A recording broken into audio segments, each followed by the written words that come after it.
नमस्कार बच्चों।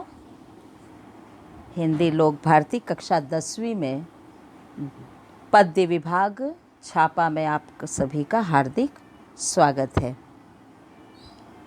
छापा इस पद्य के कवि हैं ओम प्रकाश आदित्य। आइए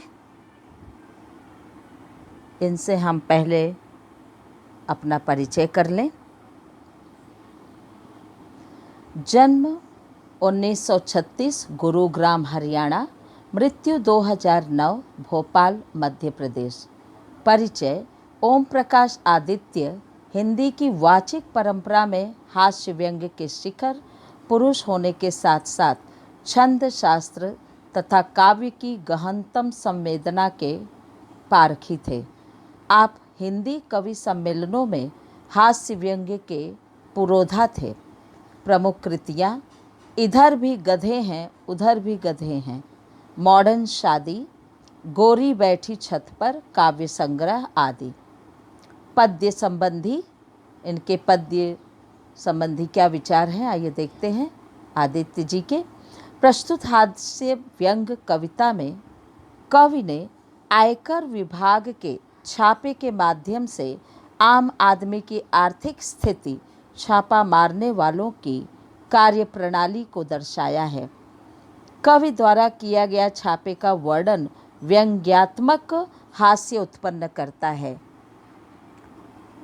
इन्होंने अपनी सारी रचनाओं में कुछ न कुछ इंसान के मानवीय जीवन को लेकर के, इंसान के आम जीवन को लेकर के, मध्यम श्रेणी वर्गीय प्राणी को लेकर के इन्होंने हर एक मुद्दे पर किसी न किसी प्रकार का व्यंग, और वह व्यंग्य ऐसा जो कि इंसान के जीवन में वह वाकई में खरा उतरता है, ऐसे व्यंग्यात्मक शब्दों का इन्होंने उपयोग किया है अपने ज़्यादा से ज़्यादा रचनाओं में। और कोशिश इनकी यही है कि जिस भी ढंग से इन्होंने रचनाओं की उत्पत्ति की है वहाँ पर उस विरोधाभास और विरोधाभास को लेकर के, उस व्यंग्यात्मक शब्दों को लेकर के मनुष्य अपने जीवन के यथार्थ को जान सके, पहचान सके। आइए देखते हैं छापा के जरिए ओम प्रकाश आदित्य जी का क्या विचार है। मेरे घर छापा पड़ा, छोटा नहीं बहुत बड़ा। छापा का अर्थ क्या है? छापा का अर्थ ये है कि आयकर विभाग वाले जब आते हैं, इनकम टैक्स का छापा जब पड़ता है और वो किसी भी नाजायज़ ढंग से संपत्ति गठन करने वाले, संपत्ति इकट्ठा करने वाले लोगों के घर पर या कार्यालय पर जब वो रेड मारते हैं तो उसे कहते हैं छापा मारना। इसी प्रकार कवि आदित्य जी के घर पर भी छापा पड़ा और उनके द्वारा मांगी गई वस्तुओं का किस ढंग से कवि ने यहाँ पर व्यंग्यात्मक हास्य उत्पन्न करने की कोशिश की है और किस ढंग से उन्होंने आयकर विभाग वालों को अपने सामने एकदम छोटा साबित कर दिया। चलिए देखते हैं। कविता के माध्यम से कवि ने छापा मारने वालों की कार्य प्रणाली, उनका जो कार्य है और आम आदमी की आर्थिक स्थिति का वास्तविक चित्रण किया है। और इसके साथ ही हम देखते हैं कि जो गरीब है उसकी क्या दशा होती है जब उसके घर पर रेड पड़ती है। तो मेरे घर छापा पड़ा, छोटा नहीं बहुत बड़ा। वे आए घर में घुसे और बोले, सोना कहाँ है? मैंने कहा, मेरी आँखों में है, कई रात से मैं सोया नहीं हूँ। वे रोष में आकर बोले, स्वर्ण दो स्वर्ण। मैंने जोश में आकर कहा, सुवर्ण मैंने अपने काव्य में बिखेरे हैं, उन्हें कैसे दे दूँ? कवि के घर पर रेड मारने वाले आए और वह भी छोटा मोटा नहीं, उन्होंने बहुत बड़ा छापा मारा। वे आते ही घर के अंदर आए और तुरंत उन्होंने पूछा कवि से कि यह तो बताओ कि सोना कहाँ है। यहाँ पर सोना का मतलब एक मटेरियल, एक धातु जिसे स्वर्ण कहते हैं। तो यहाँ पर उन्होंने धावा बोला कवि के घर पर, और आते ही उन्होंने कहा सोना कहाँ है। कवि ने बड़े ही सुंदर ढंग से जवाब दिया कि वह तो मेरी आँखों में है, और मैं कई रात से यहाँ पर मैं सोया नहीं हूँ। यहाँ पर सोना का अर्थ जो है कवि ने क्रिया से लगाया कि आखिर भाई सोना तो मेरी आँखों को ही है, आँखों को शोभा देता है, और मैं कई रात से सोया नहीं हूँ। आयकर विभाग वाले बड़े क्रोध में आकर के बोले कि स्वर्ण दो स्वर्ण। मैं उस सोने की बात नहीं कर रही हूँ, सुवर्ण, सोना, आभूषण, ज्वेलरी, गोल्ड की मैं बात कर रहा हूँ। कवि ने कहा कि अरे वो तो मेरे सुवर्ण, सुवर्ण मतलब सु मतलब अच्छा, वर्ण मतलब अक्षर, तो वह सुवर्ण तो मेरे कविताओं में मैं बिखेरता हूँ। मेरे कविताओं में उसको लिखते समय मैं उसका वर्णन करता हूँ। सुवर्ण से, अच्छे अक्षरों में मैं अपनी कविताओं को रचता हूँ। काव्य मतलब कविता, तो वह तो मैंने अच्छे अक्षर से अपनी कविताओं की रचना की है। उन कविताओं में मैंने अच्छे अक्षरों को बिखेरा है, उसे मैं कैसे दे दूँ आप सभी को। बिखेरना, फैलाना। वे झुझला कर बोले, तुम समझे नहीं, हमें तुम्हारा अनधिकृत रूप से अर्जित अर्थ चाहिए। मैं मुस्का कर बोला, अर्थ मेरी नई कविताओं में है, तुम्हें मिल जाए तो ढूंढ लो। वे कड़क कर बोले, चांदी कहाँ है। मैं भड़क कर बोला, मेरे बालों में आ रही है धीरे धीरे। वे उद्भ्रांत होकर बोले, यह बताओ तुम्हारे नोट कहाँ हैं, परीक्षा से 1 महीने पहले करूँगा तैयार। बड़ी अजीब सी बात है कि ओम प्रकाश आदित्य जी छापा मारने वाले आयकर विभाग के अधिकारियों से बात कर रहे हैं। वे झुझला उठते हैं जब कवि के इस प्रकार के जवाब को सुनते हैं कि सुवर्ण तो मेरे काव्य में बिखेरे हैं मैंने, उसे कैसे दे दूं। वे क्रोधित में आकर खींच कर बोलते हैं, तुम समझे नहीं क्या, हम तुमसे क्या मांग रहे हैं। अनाधिकृत, हमें तुम्हारा अनधिकृत रूप से अर्जित प्राप्त किया हुआ, अर्जित मतलब प्राप्त किया हुआ, अनधिकृत मतलब जिसके लिए तुमको अधिकार ही न मिला हो, और बिना अधिकार के तुमने अपना संपत्ति इकट्ठा कर लिया, ऐसे संपत्ति मुझे चाहिए। कवि मुस्कुरा कर बोलता है, अर्थ मेरी नई कविताओं में मिल जाएगा आपको। अर्थ मतलब, यहाँ पर अर्थ का मतलब रुपया, पैसा, सोना, चांदी, धन, दौलत। वो समझ गया कि बिना अधिकार के मैं क्या लिया हूँ, कुछ तो नहीं। उन्होंने कहा कि अच्छा, अर्थ की बात कर रहे हैं, संपत्ति की बात कर रहे हैं, तो वह तो आपको मेरी कविताओं में मिल जाएगा, तुम्हें मिल जाए तो ढूंढ लो। वे कड़क कर बोले, चांदी कहाँ है। उन्होंने कहा, सिल्वर कहाँ है। सोना का तो हम लोगों ने इतिहास सुन लिया, चांदी कहाँ है। मैं भड़क कर बोला, मेरे बालों में आ रही है धीरे धीरे। हाँ बच्चों, बाल ऐसे ही सफ़ेद नहीं होते बिना अनुभव के। जीवन के इस भाग दौड़ में इंसान को एक से एक नए अनुभव होते रहते हैं, और जीवन हर आए दिन पर कोई न कोई नया ज्ञान कराती रहती है। तो कवि ने कहा कि हाँ, अब वो उम्र का तकाजा है, धीरे धीरे अब मेरे बालों में आ रही है वह चांदी भी। वे उद्भ्रांत, एकदम हैरान होकर बोल उठे, यह बताओ तुम्हारे नोट कहाँ हैं। बेचारे चांदी की बात किए तो कवि ने कहा कि वह तो मेरे बालों में आ रही है धीरे धीरे। अधिकारी ने जब कड़क कर पूछा कि उनके नोट, रुपए कहाँ हैं, तुमने जो नोट, रुपए, पैसे रखे हैं तो वह कहाँ है। तो यहाँ पे नोट से संबंधित, नोट का संबंध कवि ने लगाया विद्यालय की परीक्षाओं के नोटों से जोड़कर जवाब देता है कि अरे साहब, मैं उतना अच्छा विद्यार्थी नहीं रहा हूँ कि शुरू से मैंने पढ़ाई की हो।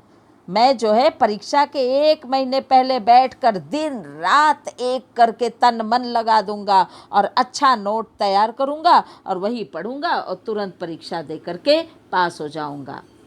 तो परीक्षा के नोट तो वे परीक्षा से 1 महीने पहले ही तैयार करेंगे। सर पटक कर रह जाते हैं। आयकर विभाग वाले गरज कर बोले, हमारा मतलब आपकी मुद्रा से है, आपके पैसे से है। हमारा मतलब जो है आपकी मुद्रा से है। मैं लरज कर बोला, मुद्राएं आप मेरे मुख पर देख लीजिए। वे खड़े होकर कुछ सोचने लगे, फिर शयन कक्ष में घुस गए और फटे हुए तकिए की रुई नोचने लगे। उन्होंने टूटी अलमारी को खोला, रसोई की खाली पीपियों को टटोला, बच्चों की गुल्लक तक देख डाली, पर सब में मिला एक ही तत्व, खाली। वे गरज कर जोर से कड़क कर बोले, मुद्रा व सिक्का कहाँ है, रुपया पैसा कहाँ है? मैं कांपते हुए बोला, मुद्राएं आप मेरे मुख पर देख लीजिए। मेरी मुख मुद्रा जो है आप मेरे मुख पर देख लीजिए, उसकी मुद्राएं क्या हैं। और वहाँ पर उनके मुद्रा कहने का मतलब सिक्का, पैसा कहाँ है। और लेखक ने मुद्राओं का संबंध अपने मुख मुद्रा से, हाव भाव से लगाया। उसने कहा, मेरे मुख पर देख लीजिए मेरी क्या मुद्राएं बनी हैं। वे खड़े होकर कुछ सोचने लगे, फिर आराम कक्ष में गए और अंदर गए तो वो फटे हुए तकिया भी उन्होंने देखा तो फटा हुआ था। उसके अंदर रुई नोचने लगे, जो कॉटन, जिस कॉटन से वो तकिया बनाई गई थी, पिलो बनाई गई थी, तो उससे रुई को वो नोचने लगे। उन्हें यह लग रहा था, उन्हें यह भ्रम था, कहीं ऐसा तो नहीं इन रुई के बीच में इसने संपत्ति को छिपा कर रख लिया हो। और तो और रसोई की खाली पीपियों को टटोला। पीपियों का मतलब ढोल के आकार के लोहे के बने छोटे छोटे पात्र, और सब में केवल उन्हें कुछ भी नहीं मिला, मात्र एक तत्व, हर जगह खाली ही खाली। नोचना शुरू कर दिए वो। अलमारी को खोला, कबाड़ को खोला, रसोई में खाली पीपियों को टटोला, बच्चों की गुल्लक को देखा उसने। गुल्लक जो मिट्टी का एक बर्तन होता है जिसमें धन संग्रह किया जाता है, जिसे आप भी अपना पॉकेट मनी बचा करके उस गुल्लक में जमा करते होंगे। कनस्तर किसे कहते हैं? टीन का डिब्बा। तो इस प्रकार से आयकर विभाग वालों ने जब मुद्राएं मांगी तो कवि जो है अपने मुख मुद्रा को सामने कर दिया और वो झटक कर बोले। अधिकारी उत्तर सुनकर कुछ सोचने लगे, फिर वे उनके सोने के कमरे में घुस गए, फटे हुए तकिए की रुई नोचने लगे।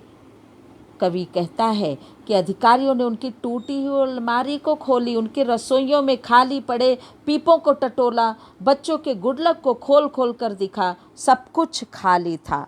वहाँ पर कुछ भी उन्हें निराशा के सिवा न मिला। आइए अब आगे चलते हैं। कनस्तरों को, मटकों को ढूंढा, सब में मिला शून्य ब्रह्मांड। देख कर मेरे घर में ऐसा अरण्य कांड, उनका खिला हुआ चेहरा मुरझा गया और उनके 20 सूची हृदय में रौद्र की जगह करुण रस समा गया। वे बोले, क्षमा कीजिए, हमें किसी ने गलत सूचना दे दी।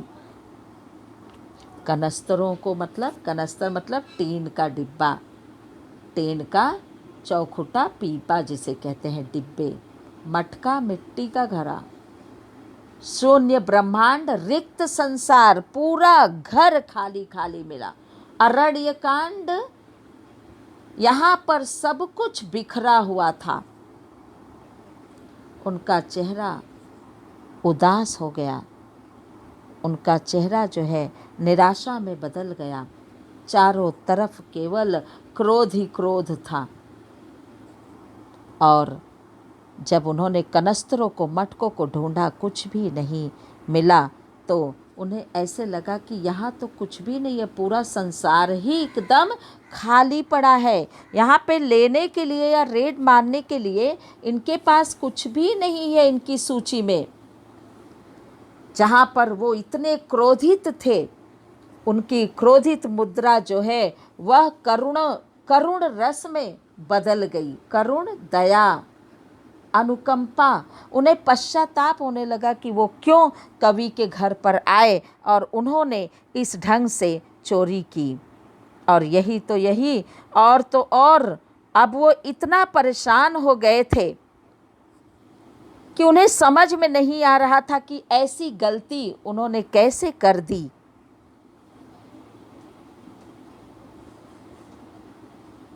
उनके बीच सूची हृदय में रौद्र की जगह करुण रस समा गया था।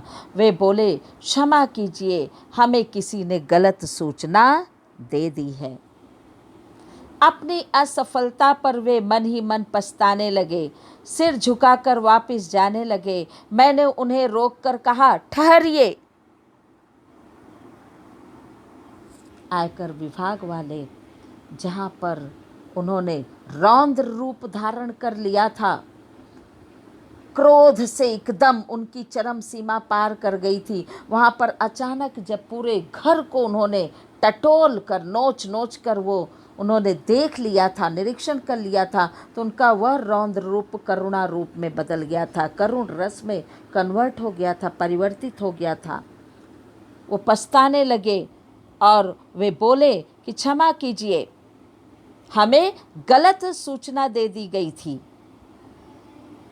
और अपनी असफलता पर वे मन ही मन पश्चाताप करने लगे कि ये किस गरीब के घर हम आ गए थे छापा मारने के लिए। सिर झुकाकर निराश होकर के वापस जाने लगे।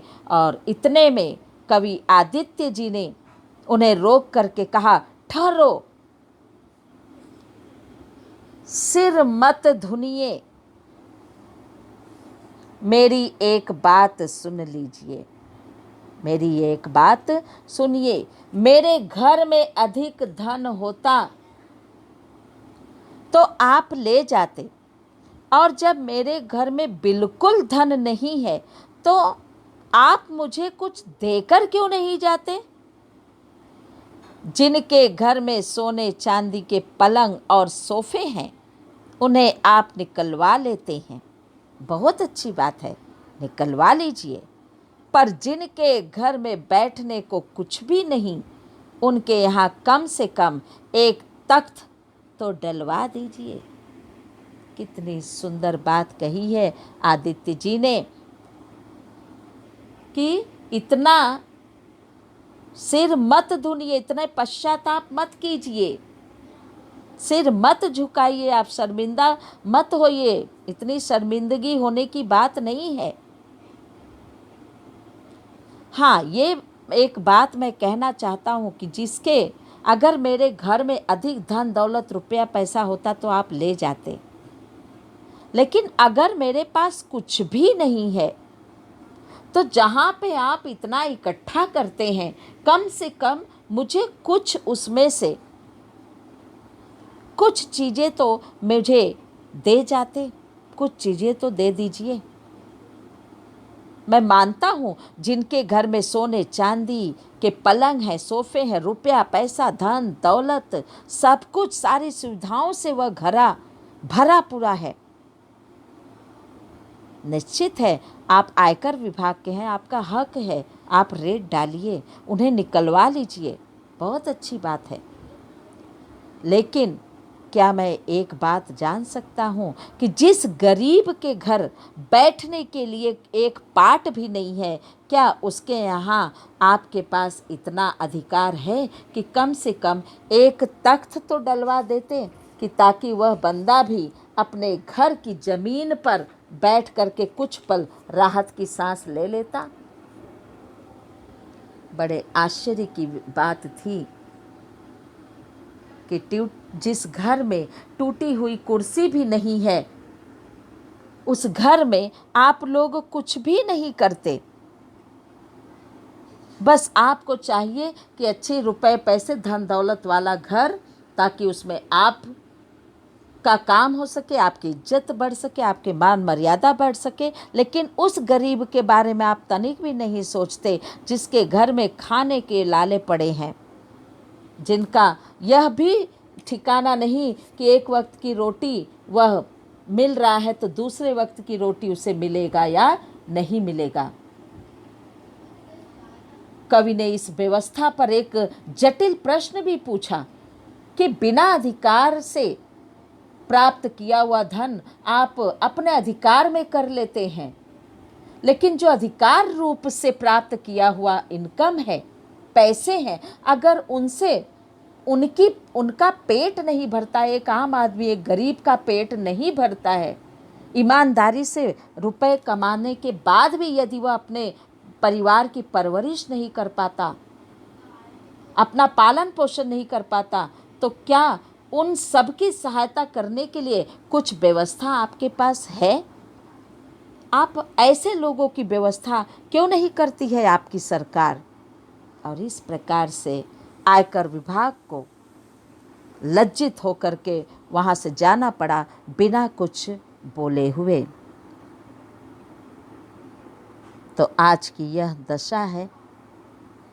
और आज इस कोविड-19 इस भयंकर महामारी के दरमियान हम सभी देख रहे हैं बच्चों कि जिसके पास रुपया पैसा धन दौलत है, जिन्होंने अपने पीढ़ी दर पीढ़ी के लिए रुपए पैसे इकट्ठा करके रख लिए हैं, उनके लिए तो यह महामारी तनिक भी प्रभाव नहीं डाली है। लेकिन याद करिए उन परिवार को जो कि इस शहर को छोड़ करके गांव की तरफ चले हैं, जिनके आने का कुछ भी भरोसा नहीं है, जिनके रोजगार का कुछ भरोसा नहीं है, जिन्हें यह पता नहीं है कि वह आने वाले समय में अपने बाल बच्चों की परवरिश कर पाएंगे या नहीं, उनके सपने को साकार कर पाएंगे या नहीं। लेकिन हम वहीं पर यह कहेंगे कि हिम्मत न हारिए बिसरिए न राम। अपने हौसले को अडिग रहना है और अपने दृढ़ संकल्प को मजबूत बनाना है, ताकि कोरोना जैसी जितनी भी महामारी क्यों न आए वह हमें हरा नहीं सके। और हम भारतवासी के निवासी हैं। जिंदगी जिंदा दिली का नाम है, मुर्दा दिली क्या खाक जिया करते हैं। आइए चलते हैं स्वाध्याय की तरफ। पाठ्य पुस्तक में दिए गए सभी स्वाध्याय को आप कंप्लीट करेंगे। सूचना के अनुसार कृतियाँ कीजिए। प्रश्न नंबर 1, प्रश्न नंबर 2 कवि द्वारा छापा मारों को दिए गए सुझाव, शयन कक्ष में पाई गई चीज़ें, काव्य के आधार पर आप लिखेंगे। लयात्मक शब्द भी आपकी कविताओं में जैसे जैसे मिलता जाए उसे आप लिखते जाएंगे अपनी नोटबुक में। लयात्मक मतलब राइमिंग वर्ड्स। कविता के आधार पर जोड़ियाँ मिलाइए। यहाँ पर आप जोड़ियाँ मिलाएंगे। अर्थ के रूप में क्या है, सुवर्ण के रूप में, चांदी के रूप में, मुद्रा के रूप में क्या कहा गया है। प्रवाह तालिका पूर्ण कीजिए। छापा मारने वालों में आया परिवर्तन क्या क्या हुआ। प्रश्न नंबर 5 ऐसे प्रश्न बनाइए जिनके उत्तर निम्न शब्द हों। अरण्यकांड, तख्त, सफलता, अनधिकृत। इसके प्रश्न इस प्रकार से आदर्श प्रश्न बनाएंगे जिसका उत्तर जो है यह निम्न शब्द हो। अरण्य कांड जिसका अर्थ हो, जिसका उत्तर निकले तख्त हो, असफलता हो, अनधिकृत हो। प्रश्न नंबर 6, प्रश्न नंबर 7 स्वमत भी आप करते चलेंगे।